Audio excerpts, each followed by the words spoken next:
Good afternoon, everyone. My name is Jacqueline Martin, and today I'm going to teach you how to think rationally. So I'm sure all of you have been in a situation where you've been pretty friendly or cordial with a coworker or someone from church, and you notice one day that they're acting really weird. So naturally, you're going to have some thoughts like, did I do something wrong? Or is something going on with them? And after having those thoughts, which are pretty natural, then you have a decision to make. How are you going to act? So if you're in that situation, most of us would do something like talk to the person and ask, is everything okay today? And so hypothetically, you said that to this person and they said to you, well, my dog died today.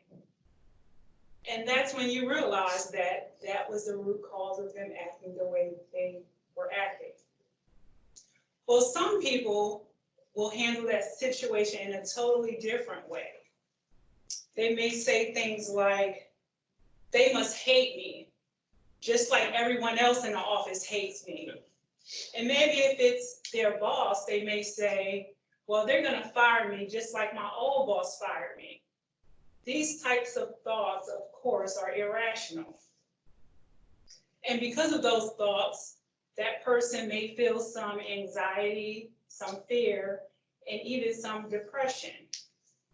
So today we're going to dive into this topic, and I'm going to show you how to not have that second scenario happen and instead have more rational thoughts.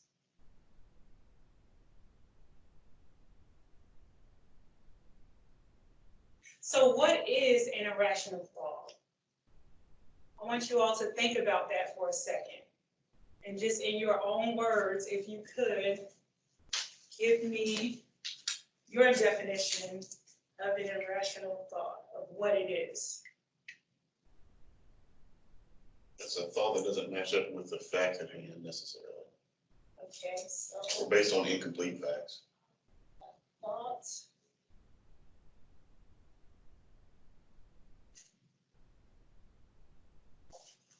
based on complete facts. Anybody else? Or do you all just agree with that statement? Well, assumption of the situation without having all the information. Okay. So assume without all info. Anybody else? So Okay. maybe a thought that our own insecurities are mixed in. Okay. So a thought. Influenced by our own insecurities. So thoughts influence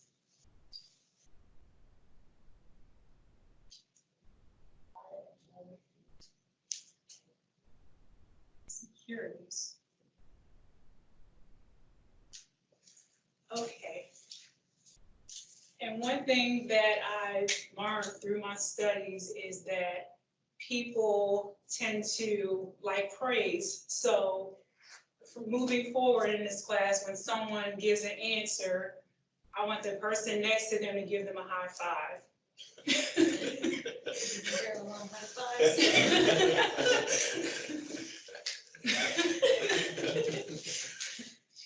So if you would look at the first PowerPoint slide, you will see a definition of what an irrational thought is. Irrational thoughts are unrealistic thinking patterns. They can be annoying, disheartening, and in some cases, downright dangerous.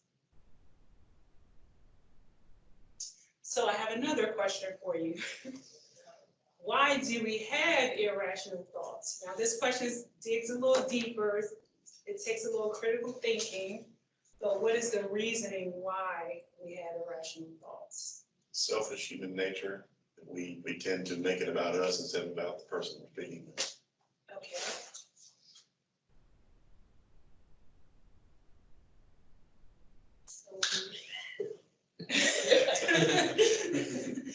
So we make it about us.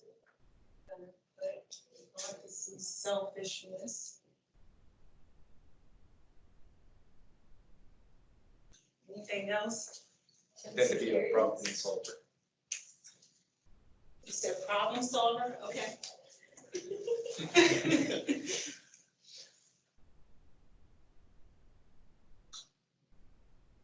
Heard insecurities.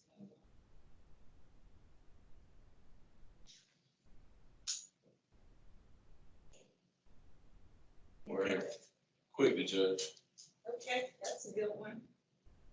So or quick to make the decisions. I like judge, that's good. But also both judge or rush to judgment.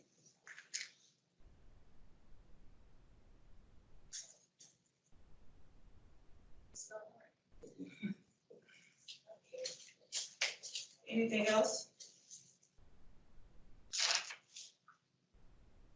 I think you all had some really good answers. So according to REBT, irrational thoughts are a byproduct of irrational beliefs. So the root cause of it is your belief system.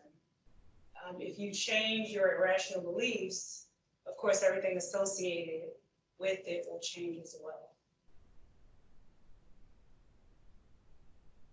So to solidify everything we've been talking about thus far, I'm going to have you watch a video.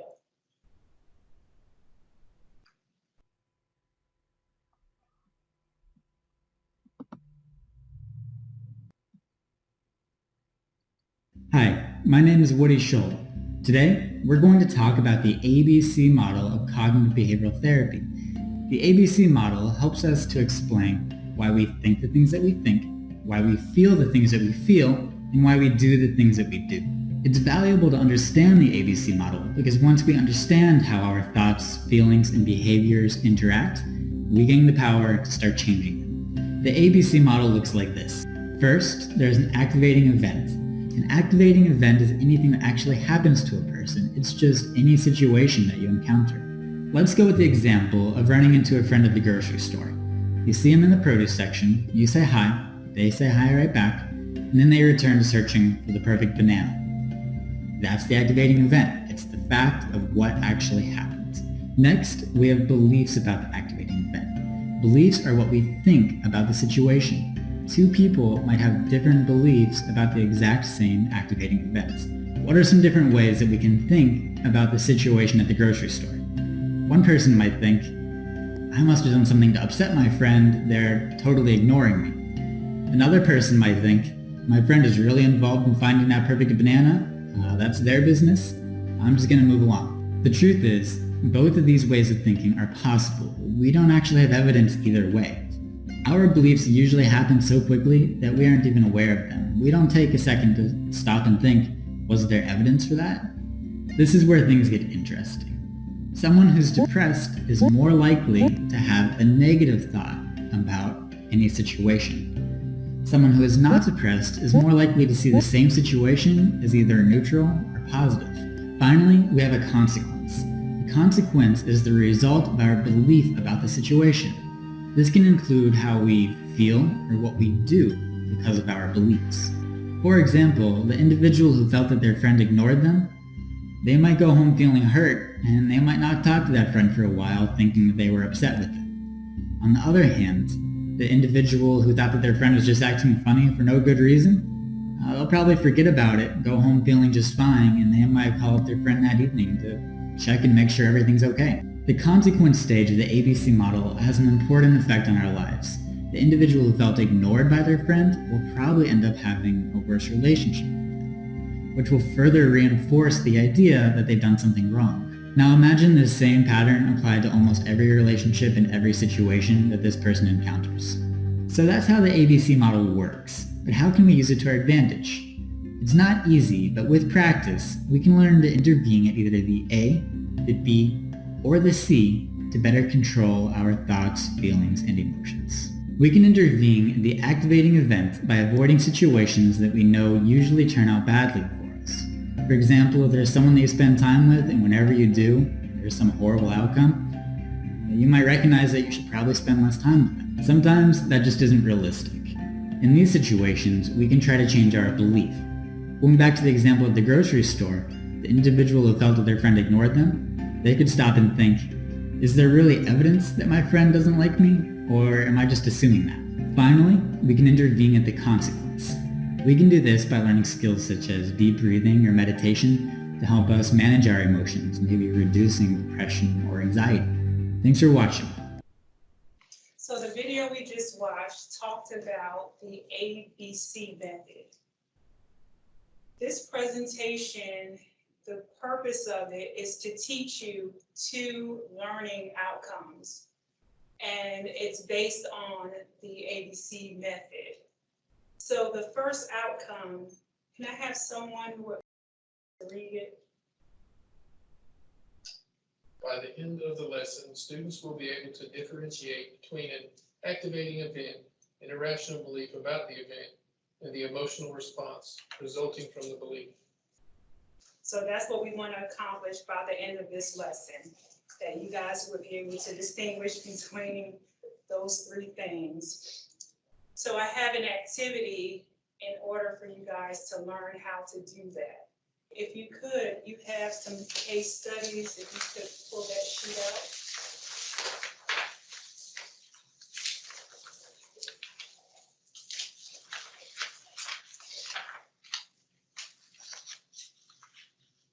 And so these are the instructions for this activity. Read each case study, then identify first the activating event, and you can underline it, circle it, however you want to do it. But first, the activating event, the belief, and the consequence. And I have that on a slide for you if you want to keep that in mind.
While they're still finishing up, could someone read the first case study for me?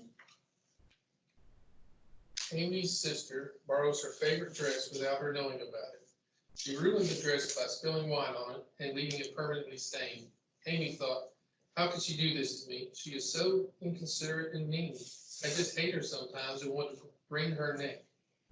She's been bullying me since we were kids. Amy decides she is going to go and take her sister's favorite blouse and ruin it. She justifies her actions by thinking she deserves to feel the way I feel. Okay. So who wants to identify the activating event? Write this down. Amy borrowed her sister's dress without asking, and then, or Amy's sister borrowed Amy's dress without asking, and then ruined it by spilling wine. Okay, so the event was when she borrowed the dress. Without asking Spill wine, okay. Does everybody agree with that? Okay. All right, so what was Amy's irrational beliefs? She was inconsiderate of me. Say that again. Now, was that her? Her sister was inconsiderate of me. Okay.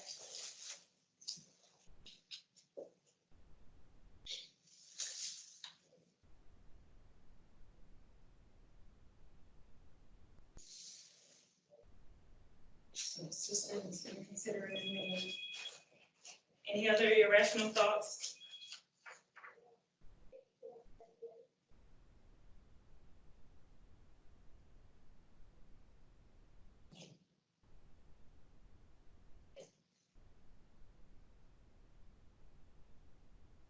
What about she deserves to feel the way I feel? Is that rational? It's human, but. So her belief, based on the text, the belief is that her sister did this to her on purpose. Exactly, and that's what we want to get to, the underlying belief is that she did it on purpose. And based on the clues you see, do you feel like that's the case, that her sister did it on purpose?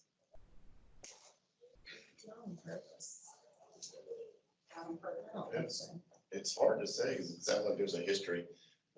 There's some activating events prior to this one. Exactly, so we would have to have some more information to judge that. So what about the consequence? Revenge. Okay. She ruins her sister's dress. Okay.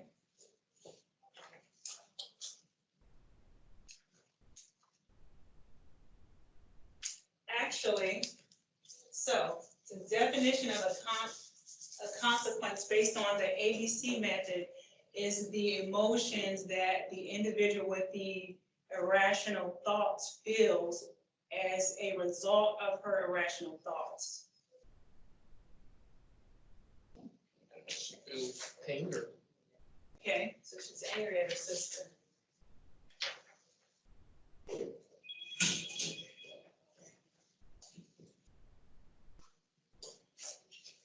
She feels justified guess- interaction. I guess you can say she feels vengeful, and she takes out revenge. And she feels justified interactions as well. Okay.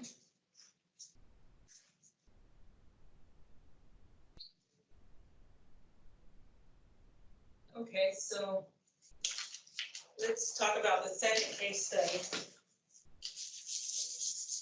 Does someone want to read that one?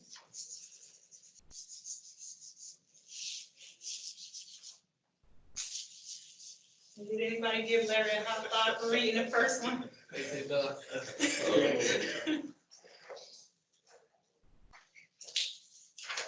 If I was irrational, I would think they. Jane comes from a successful middle-class family, and she's about to graduate with a bachelor's degree in accounting. She recently sought career counseling because she is nervous about an upcoming interview with an accounting company where she would like to work. Jane explains to the career counselor that she must be more successful than her parents because that's what they would expect of her. She also tells the counselor that she will probably not get the job because she's very awkward with new people. She is extremely afraid of how the employer is going to perceive her during the interview. She wants to make a good impression so that she can be successful in obtaining the position. Jane wants the job not only for herself, but also to please her parents because of the expectations that she perceives they have for her. Jane is afraid of hurting all her chances of getting a job, not just with this employer, but even with other companies and employers. So what is the activating event? Interview. Yes. I didn't hear any high fives.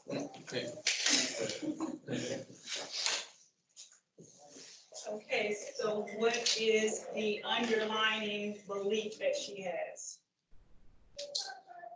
And let's dig a little bit deeper this time, not anything that's specifically in the text, but like the underlying theme of the whole thing. What is her belief? Perceived the expectations of her parents.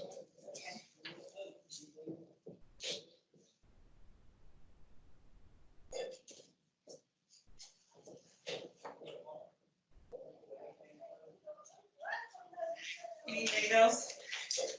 See some low self-esteem. Okay.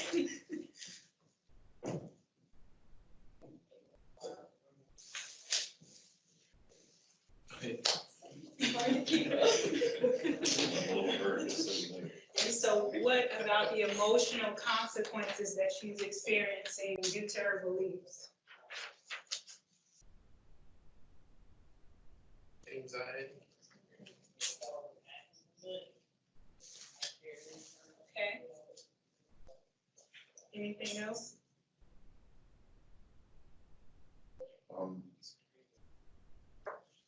Says she's afraid, so there's fear as well, so fear and anxiety. Low expectations or maybe fear that she won't get a job at all. Okay. So fear, not getting the job.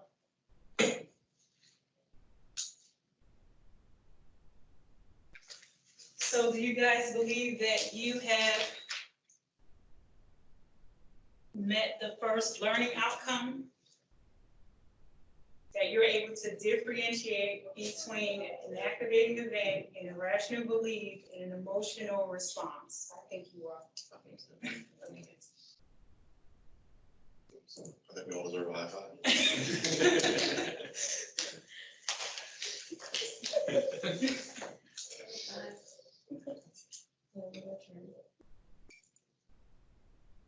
Okay, so can someone please read our second learning outcome? By the end of the lesson, students will be able to evaluate the given scenario and create a plan of action to change future outcomes when experiencing the same activating event. So we're gonna dive a little bit deeper, come up with a plan of action. So this is our second activity. So I want you guys to pair into groups. Of course, it has to be a group of 3 and a group of 2. So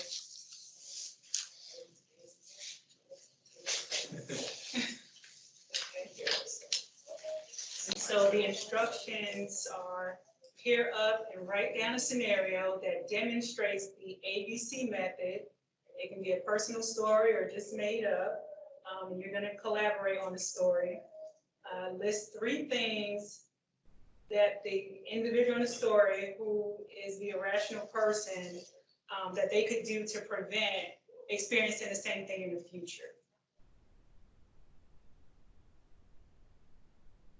It doesn't have to be a long story. You can just list you can list the activating event, belief, and consequence, and just put 1 or 2 details in between.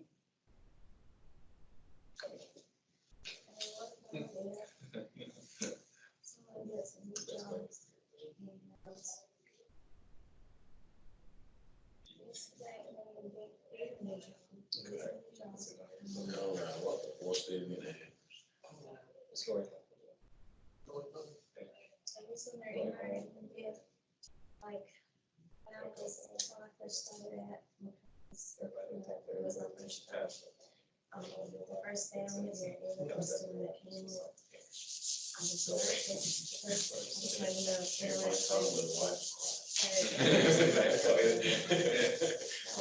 and they would walk around. I was feel that they would become confident and they walk out there. I didn't.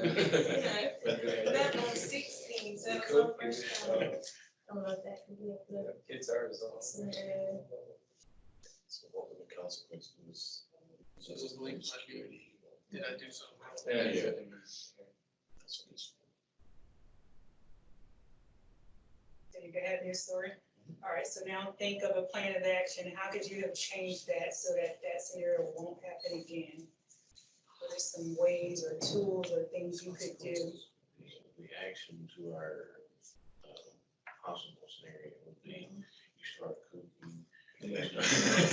Bringing presents and stuff, you know, you're gonna be in the. So maybe you could have prepared with some friends and going through the motions, waiting on a customer placing, just getting it order, just to get more comfortable with the routine of would be quite the same. They're gonna be friends, they're strangers, but at least, you know, some familiarity with the interaction. What could you do? Three things to prevent. So the activating incident was getting you to go out and having to interact with customers. And 16.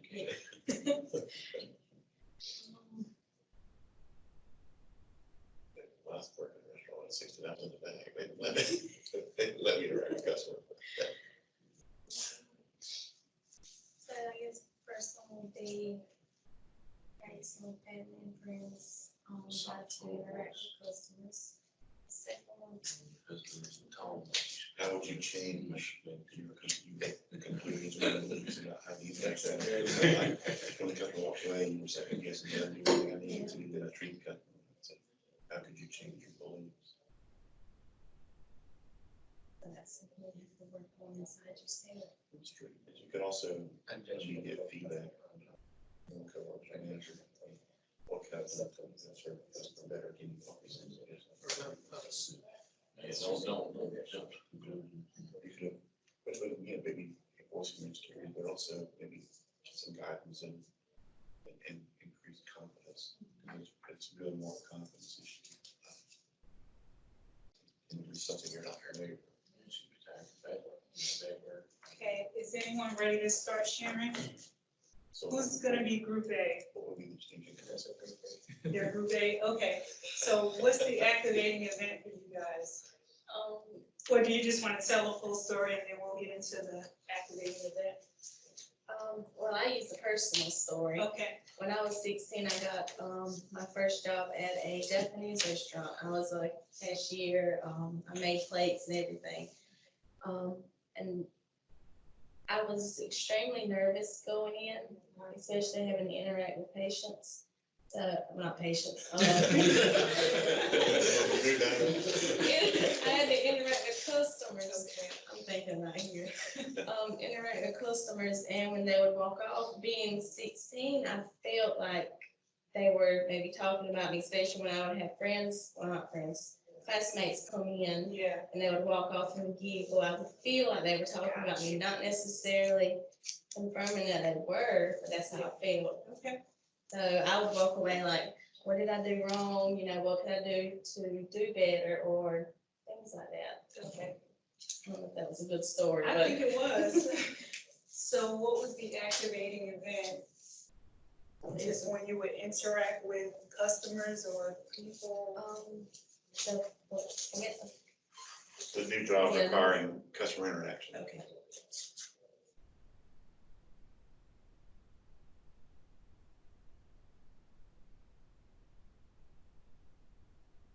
Okay, and what was the belief at the root of it?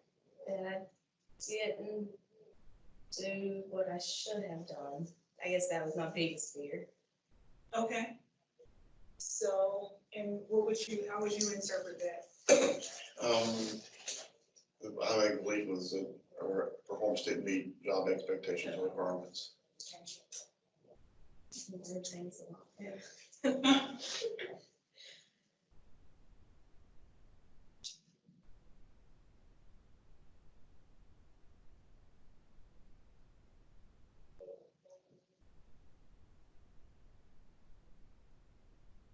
So just out of curiosity, when your classmates came in and they were interacting with you, did you feel like, is that how you felt? Like they felt like you weren't doing a good job? Yes, Okay. that's how I would feel. Oh, okay, gotcha. And so what was the consequences? The emotions? Fear, Fear. judgment, possibly. Insecurity. Maybe even a little any resentment toward your friends when they walk out laughing. Yeah. Okay, that's good. So as a mature adult now, if you were ever to be faced with that situation again, what is the plan of action that you guys came up with? How did you change things? I would Now I try to approach things with more confidence. Okay. So now you're confident about your performance. Okay.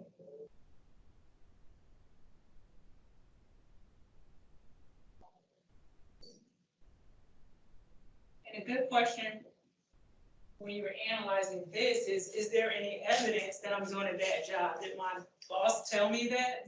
Or did I just come up with that in my head? So what else? Seek feedback from peers and mentors.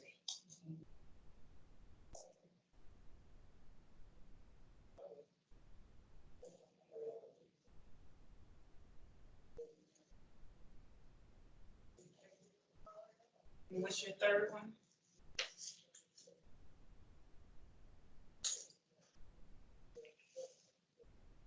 You guys can help them as well if you can think of anything. I do a job. Well, that would be called avoidance. Specifically, the issue with a friend would be just to talk to them afterwards and say, hey, you know, that's a new job, how did I do? You know, just give me honest feedback, how did I do, what can I do better? Okay, So you get feedback from friends as well, so that would maybe address the insecurity and resentment that she felt. okay. Well, that kind of also Yeah. falls under here. True. Job education, as in knowing exactly what she's supposed to do. That's good and true. If you are not confident about it, maybe get some type of training outside of work. That's a good one. So additional training She to could feel even, more confident, to build confidence. she could even rehearse with her friends what she does in her job. Okay, so what would you call that? Play? Role play with friends, okay. Role play with friends to build confidence. So they gave us the bonus one. Somebody give them a high five. Okay, so. Oh, first, what's you guys' story? Going home to a spouse who's quiet or distant. Okay. Okay.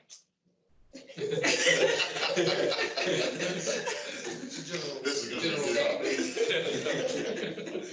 I was gonna say, technically, that's not a story, but okay. Oh, we need to- Short version. Yeah, okay, that's fine. Activating event, I So that, apologize. no, so that's the activating event, okay. Going home to spouse, to quiet spouse. Quiet and distant. And distant.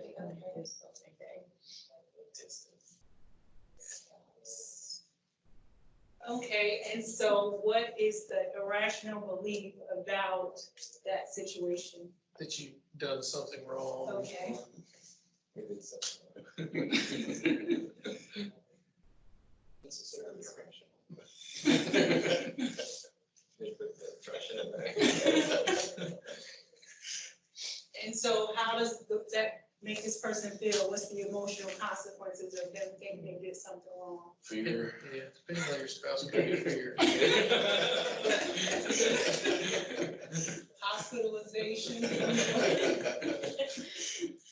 So fear, okay. Anything else? Insecure. Being disappointed as well. In themselves. And sometimes anger. Yeah.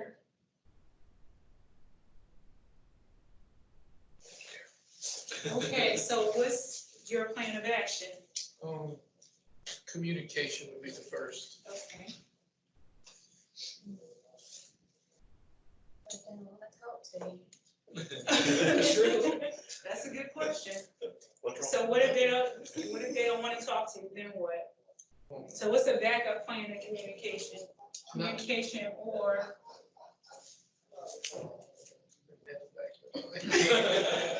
Bring flowers. Give her space. Give her space, okay.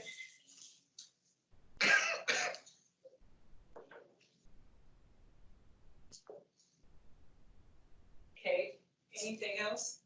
What's your second one? Plan a date night.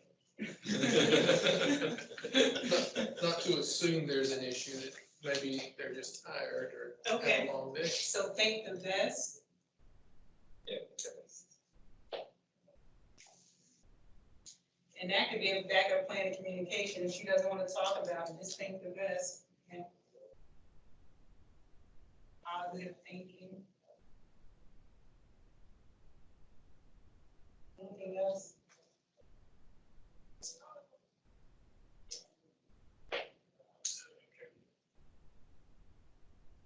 You guys get help as well.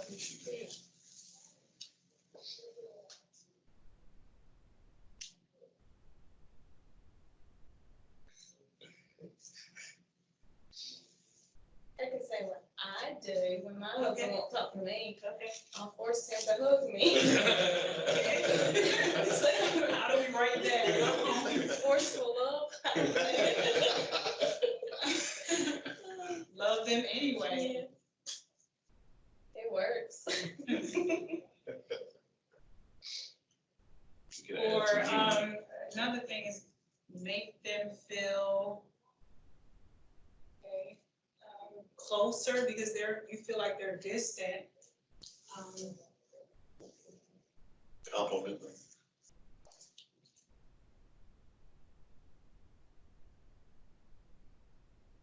Express your appreciation for them.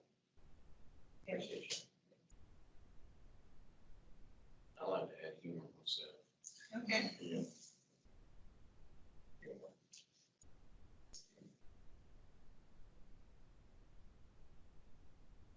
Now, you guys' hypothetical scenario, is she always quiet and distant, or did this just happen all of a sudden? Is that her normal personality? No. Okay. You can also check your calendar and make sure it's not your anniversary. I'd like to add, we had 5. We only had 4. So Group B wins. No, I'm joking. One of those answers are ours. Okay. So you guys definitely met the second learning objective. And so we're gonna do a wrap-up activity. For time's sake, we're not gonna do all of these, but we were supposed to write down 3 things you learned today, 2 things you found interesting, and 1 question that you may have had. So you can do either or, choose one of those options.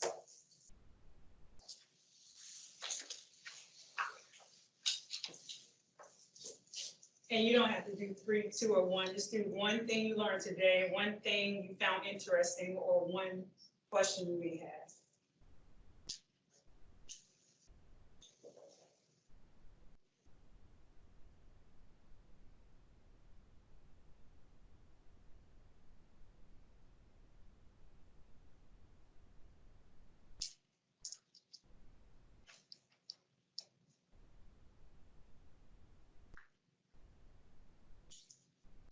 Okay, does someone want to start? Larry, you seem to be good. I learned to not assume a situation, to explore other possibilities for the outcome, Okay. or the reasoning of it.